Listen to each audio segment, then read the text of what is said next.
कुंवरे कुंवरी कर आवर दे, कुंवरे कुंवरे कर आवर दे,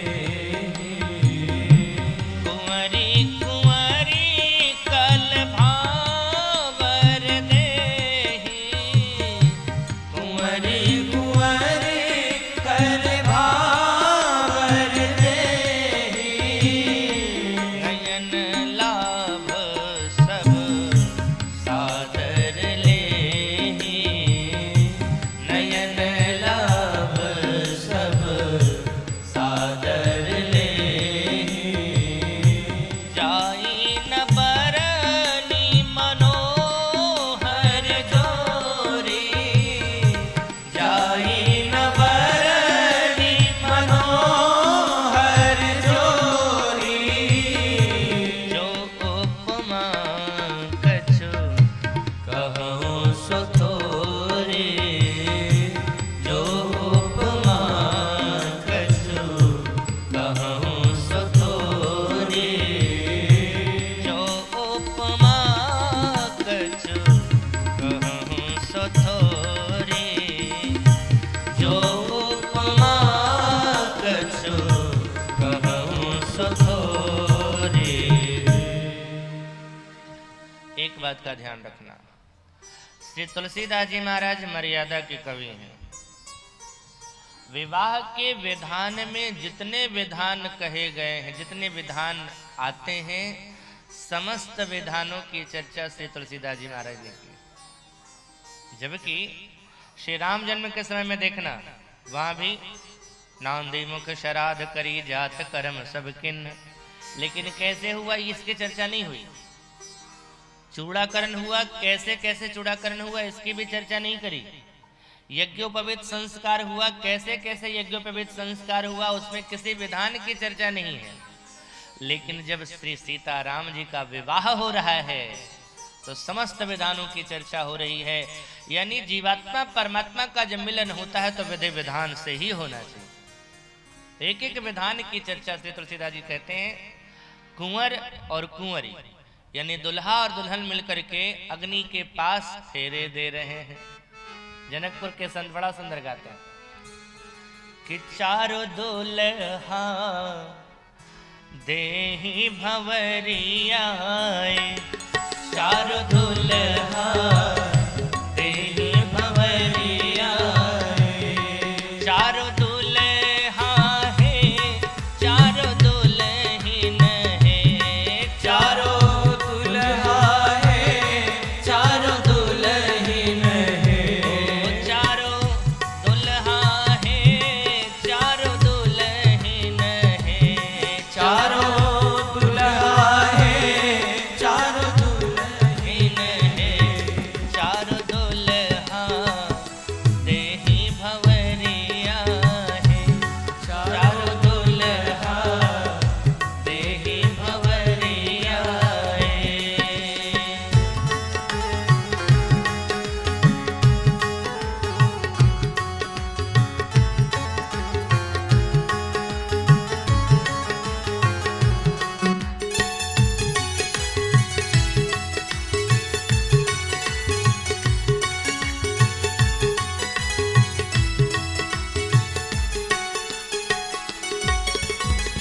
श्याम गौर गौर श्याम चारों जोड़ा जोड़िया, श्याम गौर गौर श्याम चारों जोड़ा जोड़िया, श्याम गौर गौर श्याम चारों जोड़ा जोड़िया, श्याम गौर गौर श्याम चारों जोड़ा जोड़िया, हरे हरे होत चहुरिया है, आहे हरे हरे होत चहुरिया है, हाँ प्यारे हरे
सोहत दुलही नगरिया, संग सोहत दुलही नगरिया।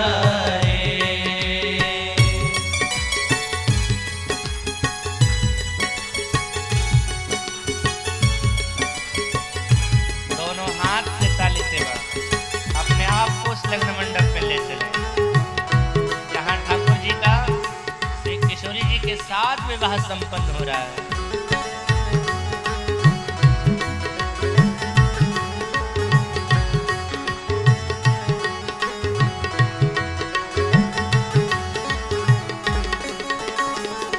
अंचल चदरिया में पड़ी है गठरिया, अंचल चदरिया में पड़ी है गठरिया।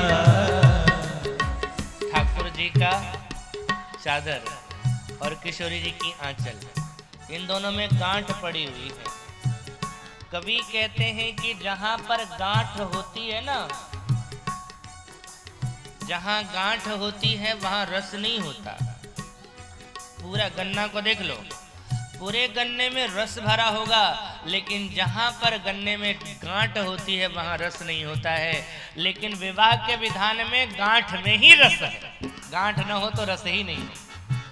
अंचल चदरिया में पड़ी है गठरिया, अंचल चदरिया में पड़ी है गठरिया, अंचल चदरिया में पड़ी है गठरिया, अंचल चदरिया में पड़ी है गठरिया।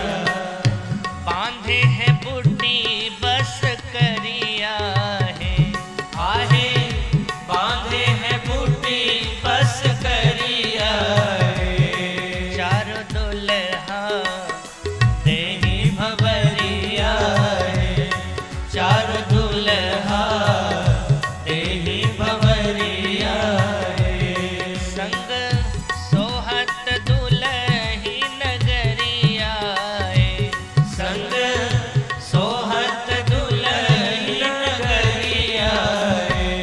चारों दुल्हा देही भवरिया है, चारों दुल्हा देही भवरिया है।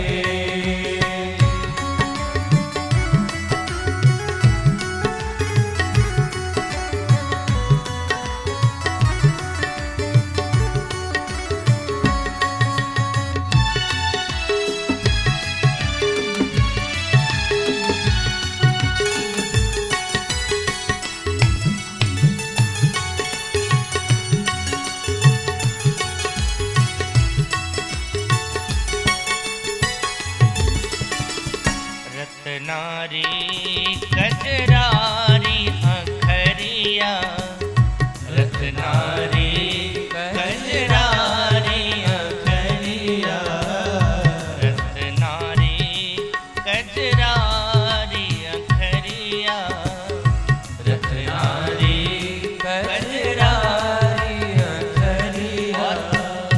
लख तही करे बेखबरिया है, आहे लख तही करे बेखबरिया है, आहे लख तही करे बेखबरिया है, आहे लख तही करे बेखबरिया है। चारों दुल्हा देही भवरिया है, चारों दुल्हा देही भवरिया है, चारों दुल्हा देही भवरिया है, चारों दुल्हा देही भवरिया है। भावरी के पश्चात एक विधान और आया मुख्य विवाह का था, और वो था श्री सीता जी के मांग में सिंदूर भरने का। बाबा श्री तुलसीदास जी महाराज। राम सिया सिर सिंदूर देहि, राम सिया सिर सिंदूर देहि।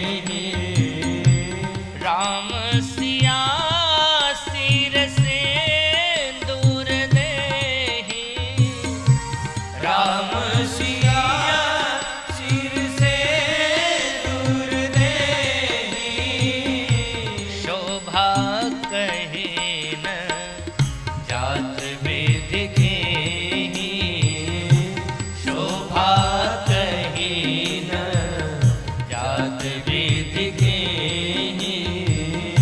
शोभा कहीं न जात विधि के शोभा कहीं न जात विधि के। राम जी अपने हाथों में चुटकी में सिंदूर लेकर के सीता जी के मांग को सुशोभित करने जा रहे हैं। ऐसी शोभा है जिसका मैं वर्णन नहीं कर सकता। श्री तुलसीदास जी महाराज के शब्द। किसी ने तुलसीदास जी महाराज से निवेदन किया, प्रभु आपने विवाह के प्रत्येक विधान जो बताए हैं उसमें उदाहरण दिया, ऐसे लग रहे हैं, ऐसे लग रहे हैं, और ये विवाह का मुख्य विधान है। इसमें ही अगर आप नहीं बताएंगे कि राम जी सीता जी के सिर में सिंदूर जो दे रहे हैं वो कैसा लग रहा है तो अच्छा नहीं लगेगा। तो बताएं। श्री तुलसीदास जी महाराज की लेखनी पुनः चल पड़ी। कैसे लग रहे हैं? बोले अरुण पराग जलज भरिणी के शशि भूष अहिलोभ अमी के शशि भूष अहि लोभ अमी के शशि भूष अहि लोभ अमी के। एक बार सर्प के मन में एक भाव आता है, लोग हमें भी प्रेम करते, मैं भी उनके समीप रहता, लोग मुझे भी स्नेह करते, मेरे अंदर कमी क्या है जो लोग मुझे प्यार नहीं करते। तो किसी संत से जाकर के उसने पूछा, मैं चाहता हूं लोग मुझे भी पालें, मुझे अपने पास रखें, लेकिन वो मुझे अपने पास नहीं रखते हैं, ना पालते हैं, क्या कमी है मुझ में? संत ने कहा, तेरे अंदर सबसे बड़ी कमी ये है कि तेरे पास जहर है। पालेंगे लोग, भले ही तुझे लोग दूध पिलाएंगे, लेकिन उसके बदले में तू जहर ही देगा। जहर की जगह अगर तुम्हारे पास अमृत आ जावे तो लोग तुम्हें प्रेम करेंगे। लोग इसलिए नहीं प्रेम करते हैं क्योंकि तुम्हारे पास विष है। अब बहुत ग्लानि हुई सर्प को कि मेरे पास भी विष की जगह अमृत होता।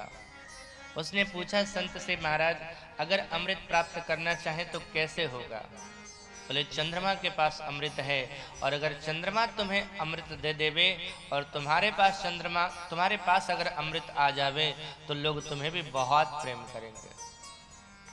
अब सर्प ने सोचा चंद्रमा से अमृत लेना है, कैसे लेगा?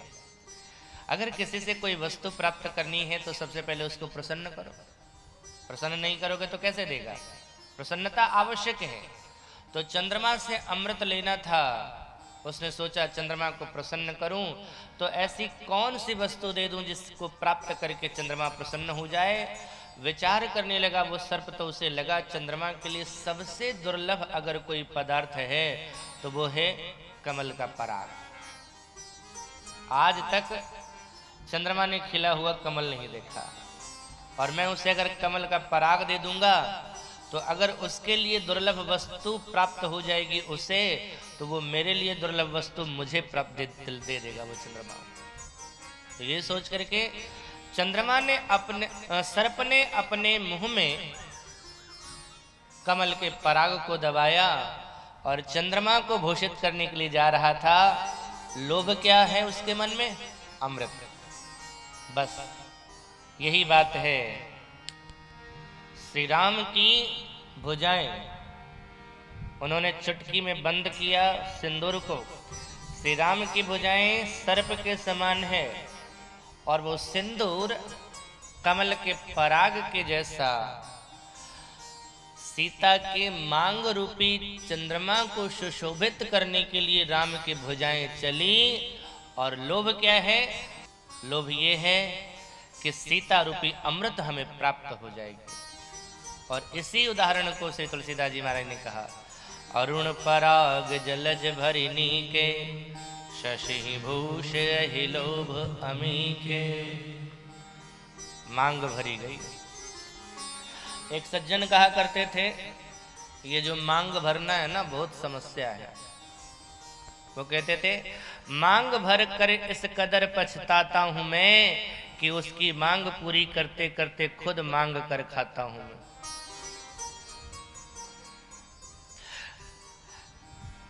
अच्छा, इसी बीच सतानंद और श्री वशिष्ठ जी महाराज के बीच कुछ वार्ता हुई। तो 3 जो कुंवर और थे उनका विवाह भी उसी लग्न मंडप में हो गया।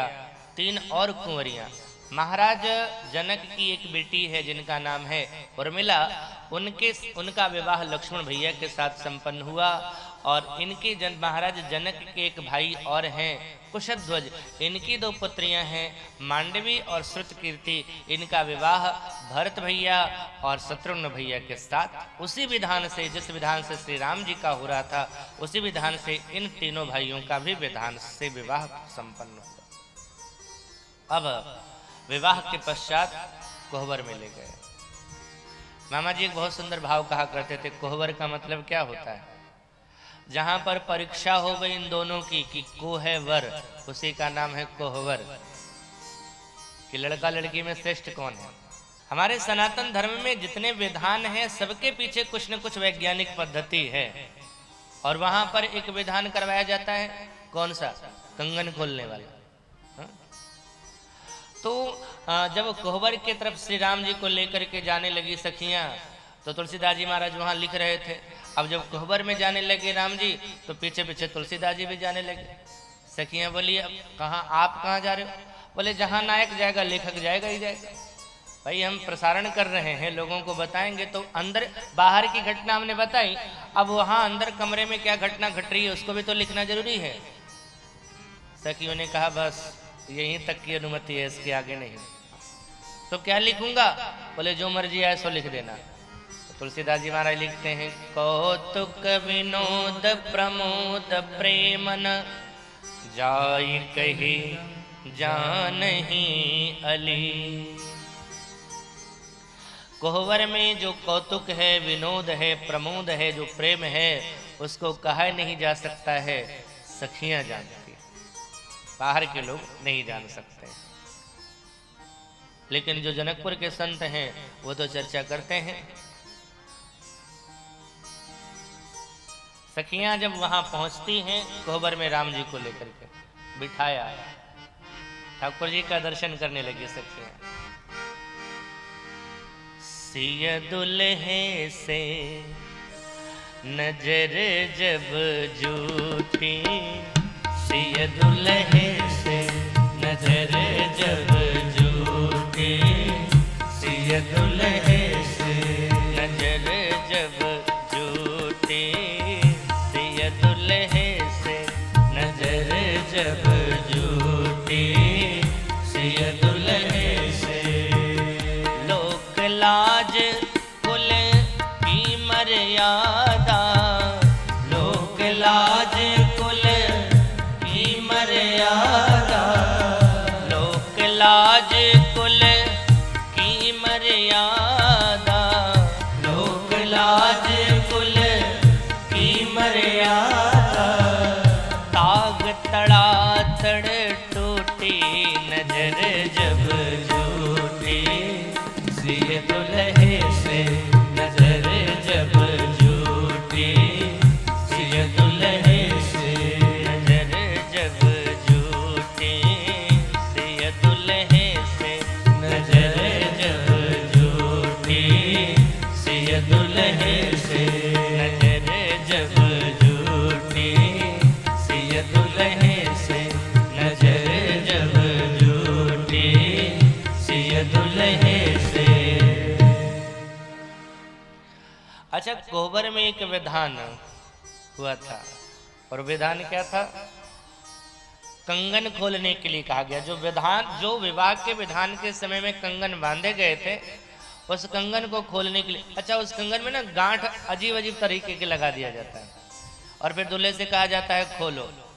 लेकिन उस कंगन खोलने के पीछे भी एक वैज्ञानिक सोच है। अब गांठ जब पड़ी है तो खोलते खोलते जब दूल्हा परेशान हो जाता, नहीं खुलता है, तो कई लोग तो तोड़ देते हैं। वस्तुतः ये विधान इसलिए लिखा गया है कि दुल्हे के अंदर, उस वर के अंदर कितना धैर्य है इसकी परीक्षा होगा। क्योंकि जीवन में इस गांठ के जैसे ही बहुत सारी उलझने आएंगी। जब जीवन प्रारंभ होता है, गार्हस्थ जीवन, तो बहुत सारी उलझने आती हैं जो इस गांठ से भी ज्यादा भयंकर है।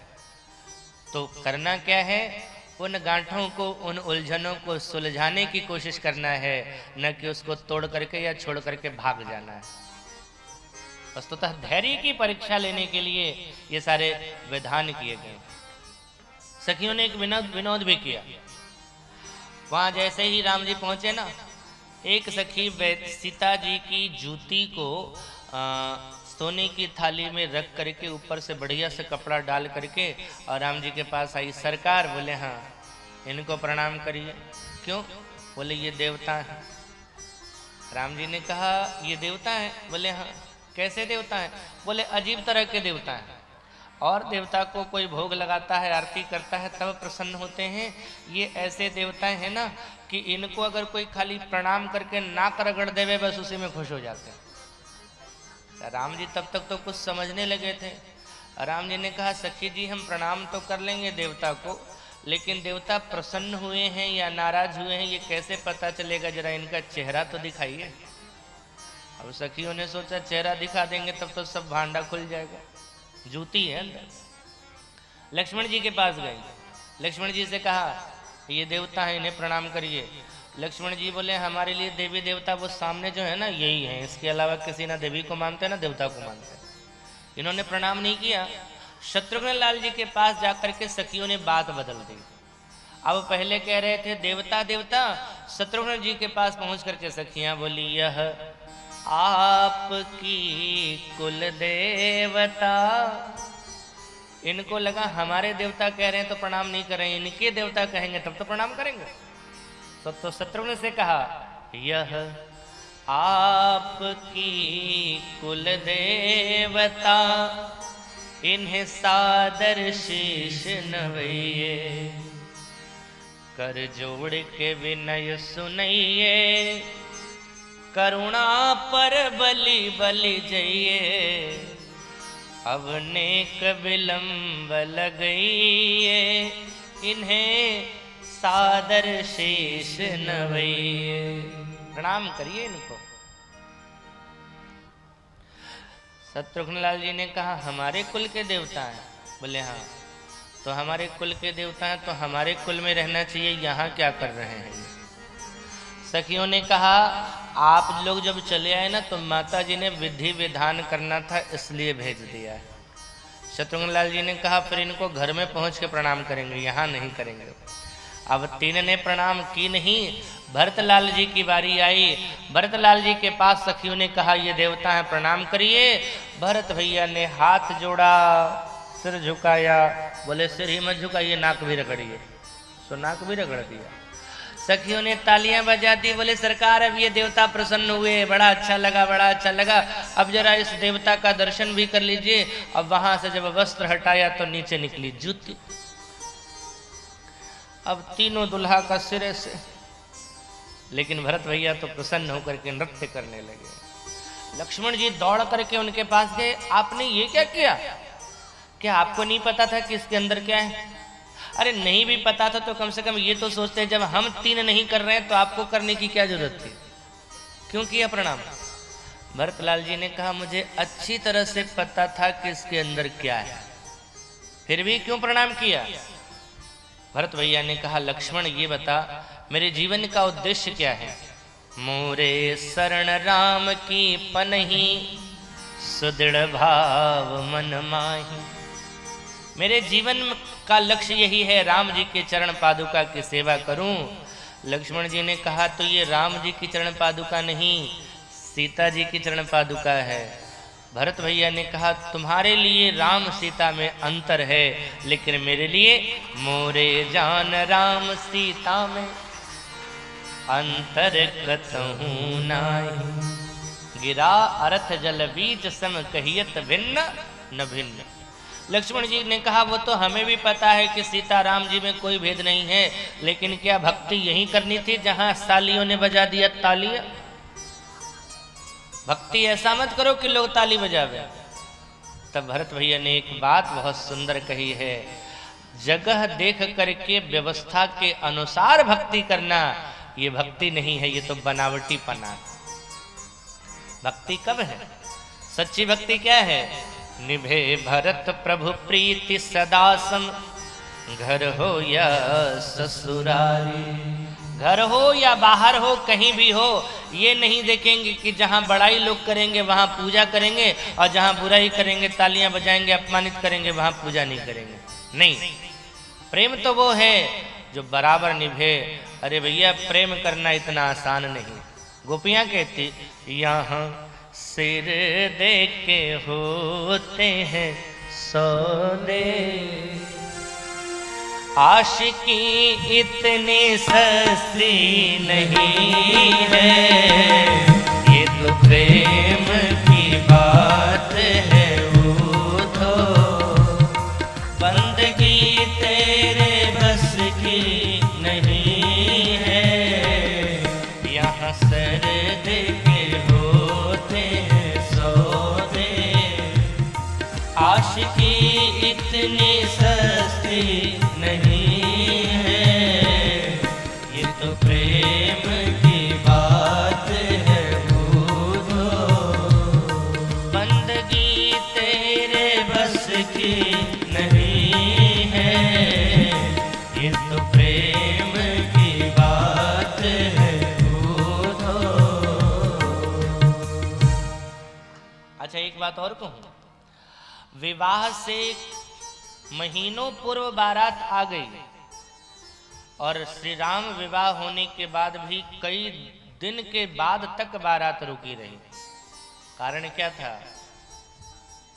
कि अयोध्या से जितने लड़के गए थे ना बारात में, कुंवारे, सबका विवाह वहीं हो गया। आप कहोगे ये कहां से कह रहे हैं? मानस में ही जनक भवन के शोभा जैसी, ऐसी ही शोभा, बोले गृह गृह प्रतिपुर देखिए तैसी। जैसी शोभा राजा जनक के महल की है, ऐसे ही शोभा लगभग लगभग हर घर में। तो उसका विवाह हो रहा है तो वो रुक रहे हैं, उसका विवाह हो रहा है तो वो रुक रहे हैं। अब जब सबका विवाह हो गया तब हुआ कि अब तो चलना है। सुनैना जी ने कहा हमारे कहने से एक दिन रुक जाइए। तो फिर एक दिन उनके कहने से रुक गए। अगले दिन फिर जाने की तैयारी हुई तो राम जी के एक साले हैं जिनका नाम है लक्ष्मी निधि। हमारे कहने से भी एक दिन रुक जाए ना, तो उनके कहने से रुक जाते। फिर अगले दिन लक्ष्मी निधि की पत्नी श्रीनिधि वो कह देती है हमारे कहने से रुक जाइए। दिन उठे विदा अवधपति मांगा, तो राखहि राव सहित अनुरागा। अच्छा, भोजन की व्यवस्था भी कभी यहाँ कभी उनके यहाँ, कभी उनके यहाँ, कभी उनके यहाँ। राजा जनक के महल में भोजन की दिव्य व्यवस्था होती थी। और जब भोजन करने के लिए बाराती लोग आते थे तो पंच कवल करी जेवन लागे, गारी गान सुनी अति अनुराग। महाराज जनक ने जनकपुर में कुछ ऐसी महिलाएं थी जो गाली गाने में बड़ी प्रवीण थी। और जैसे बाराती लोग के लोग आते भोजन करने के लिए, अट्टालिका पर बिठा दिया जाता था उन गाली गाने वालों को, और वो गाली खूब गाया करते थे। और महाराज दशरथ या महाराज वशिष्ठ इत्यादि ये सब नाराज नहीं होते थे। हंसहि राव सुनि सहित समाजा, हंसते थे। अच्छा, हंसने का एक विशेष कारण और भी बना। क्या?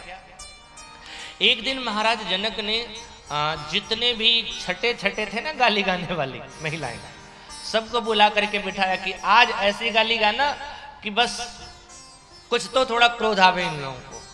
तो बस तैयार होकर के बैठ गई। एक संत बड़ा सुंदर भाव कहते हैं, आज की बात सुनो सजनी, मन में उमग्यो एक आनंद भारी, जीवन लगी बारात सवे, तब नारी चढ़ी मिथिलेश अटारी। चढ़ गई। अब राम जी को पता हो गया कि आज कोई स्पेशल गाली मिलने वाली है। पिताजी को गाली मिलता था तो पिताजी तो हंसते रहते थे, लेकिन इनको पता चल गया था आज कि आज गुरु जी को गाली देने वाली है। महाराज दशरथ और गुरु जी को साथ साथ गाली देंगे। तो भगवान ने कहा अच्छा चलिए हम भी देखते हैं। तो जैसे गाली गाने वाली थी अट्टालिका पर चढ़ी ना, राम जी बिल्कुल उनके नीचे आ गए और उधर देख करके मुस्कुरा दिया। और जैसे ही मुस्कुराए सुसिय दुल्हे से नजर जब झूठी, सिय दुल्हे से नजर जब झूठी, सिय दुल्हे से। और जैसे श्री राम जी ने देखा उस गाली गाने वालों को और देख करके मुस्कुरा दी। अब जैसे ही राम जी ने मुस्कुराया, बस इनकी तो मुस्कुराहट ही काफी। राम को रूप निहारत ही मति भर भ्रम भई सब गावन वारी। और भूल गई अवधेश को नाम, सुदेन लगी मिथिलेश हिंगारी। महाराज दशरथ को गाली देने के लिए बिठाया गया था। राम जी ने देख करके बस मुस्कुरा दिया, बस उनकी बुद्धि पलट गई और ऐसी पलटी बैठी थी राजा दशरथ को गरियाने के लिए, सो राजा जनक को ही गरियाने लगे। भूल गई अवधेश को नाम, सुदेन लगी मिथिलेश हिंगारी। और ऐसे ही नित्य नवीन आनंद से जनकपुर भरा हुआ था। जब भी जाने की बारी आती कोई न कोई कह देते। एक दिन सखियां भी ठाकुर जी के पास निवेदन करने पहुंची, हे पहुना अब मिथिले में रहूना, हे पहुना अब मिथिले में रहूना। जौने सुख बास ससुरारी में, जौने सुख बास ससुरारी में, तौने सुख बा कहूना, हे पहुना अब मिथिले में रहूना, हे पहुना अब मिथिले में रहूना। सरकार रह जाइए, बहुत लाभ होगा। लक्ष्मण जी ने कहा हमें क्या लाभ मिलेगा? बोले मिलेगा आपको भी लाभ, लेकिन आपसे ज्यादा ये बड़े सरकार को लाभ मिलेगा। क्या? रोज सवेरे उबटन मली हम भीतर से नहवायब, रोज सवेरे उबटन मली हम भीतर से नहवायब। एक महीना भीतर करिया से गोद बनायब, एक महीना के भीतर करिया से गोद बनायब। झूठ कहत ना पानी तनी को, झूठ कहत ना पानी तनी को, मौका एगो देहूं ना, ए पहुना अब मिथिले में रहूना, ए पहुना अब मिथिले में रहूना। जौने सुख बा ससुरारी में, जौने सुख बा ससुरारी में, जौने सुख बा ससुरारी में, जौने सुख बा ससुरारी में, तौने सुख बा कहूना, ए पहुना अब मिथिले में रहूना, ए पहुना अब मिथिले में रहूना। कभी सखियां आग्रह करती, कभी कोई आग्रह करते। दिन उठी विदा अवधपति मांगा, तो राखहि राव सहित अनुराग। श्री तुलसीदास जी महाराज और जनकपुर के लोग भी कहते हैं